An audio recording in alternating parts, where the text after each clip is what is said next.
నేడు ప్రపంచ మలేరియా దినోత్సవాన్ని పురస్కరించుకొని దర్శి సామాజిక ఆరోగ్య కేంద్రం డాక్టర్ తాడికొండ సుమన్ ఆధ్వర్యంలో అవగాహన ర్యాలీ నిర్వహించారు. ఈ సందర్భంగా ఆయన మాట్లాడుతూ ప్రజలకు మలేరియా వ్యాధి పట్ల అవగాహన కలిగి ఉండి మలేరియా రాకుండా ముందస్తు జాగ్రత్తలు తీసుకోవాలని సూచించారు. దోమలు కుట్టకుండా పుట్టకుండా చూసుకోవాలని, ఇంట్లో గాని బయట గాని నీరు నిల్వ ఉండకుండా చూసుకోవాలని, పరిసరాలు పరిశుభ్రంగా ఉంచుకోవాలని ఆయన తెలిపారు. మలేరియా అంతం మనతోనే సాధ్యపడుతుందన్నారు. జ్వర లక్షణాలు ఉన్న ఎడల వెంటనే హాస్పిటల్ కు వచ్చి రక్త పరీక్షలు చేయించుకుని తగు చికిత్సలు తీసుకోవాలని సూచించారు. దర్శి నియోజకవర్గ మలేరియా సబ్ యూనిట్ అధికారి బసవారెడ్డి మాట్లాడుతూ ప్రతి శుక్రవారం నీటి ప్రాంతాలన్నింటినీ శుభ్రం చేసుకుని దోమల వృద్ధిని అరికట్టాలన్నారు. మలేరియా రహిత సమాజమే మనందరి బాధ్యత అని, చేయి కలుపుదాం, మలేరియాని నివారిద్దామని, ప్రతి ఒక్కరూ దోమతెరలు వాడటం వల్ల మలేరియా వ్యాప్తికి అడ్డుకట్ట వేయవచ్చని ఆయన ఈ సందర్భంగా సూచించారు. 2030 సంవత్సరం నాటికి మలేరియాని పూర్తిగా నిర్మూలించడానికి ప్రభుత్వం లక్ష్యం పెట్టుకుందన్నారు.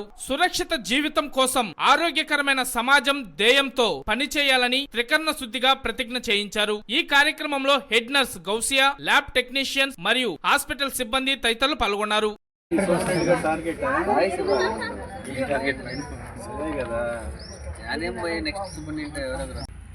నేను మలేరియా నివారణలో నా బాధ్యతను గుర్తించి ఈరోజు మన భవిష్యత్తు కోసం దృఢ సంకల్పంతో ఈ ప్రతిజ్ఞ చేస్తున్నాను.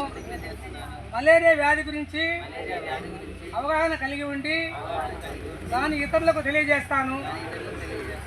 నా ఇంటి చుట్టూ నీటి నిల్వలు లేకుండా పరిశుభ్రంగా ఉంచుతాను.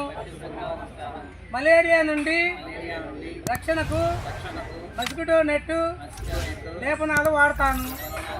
మలేరియా లక్షణాలు వచ్చినప్పుడు వెంటనే వైద్యం తీసుకుంటాను. ప్రభుత్వ ఆరోగ్య కార్యకర్తల, డాక్టర్ల సూచనలు పాటిస్తాను. మలేరియాకు ముగింపు అనేది మనందరి చేతుల్లోనే ఉందని గుర్తించి మలేరియా రహిత సమాజం సాధించేందుకు కృషి చేస్తాను. సురక్షిత జీవితము, ఆరోగ్యవంతమైన సమాజమే ధ్యేయంగా పనిచేస్తానని త్రికరణ శుద్ధిగా ప్రతిజ్ఞ చేస్తున్నాను. ప్రపంచ మలేరియా దినోత్సవాన్ని పురస్కరించుకొని ఒక ర్యాలీ జరగడం జరుగుతుంది. ప్రజల అవగాహన కోసం ఈ ర్యాలీని నిర్వహించడం జరుగుతుంది. ఒకప్పుడు మలేరియా మనందరినీ కబలించింది. మలేరియా మెయిన్ దోమకాటు వల్ల వస్తుంది. ఈ దోమకాటుని మనం నివారించవచ్చు.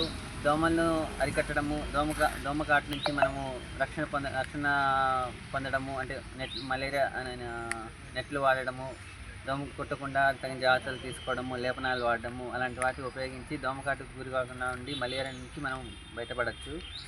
ఇప్పుడు ప్రజల్లో అవగాహన పెరగడం వల్ల మలేరియా కేసులు కూడా ఒకప్పుడు అంత తీవ్రత లేవు.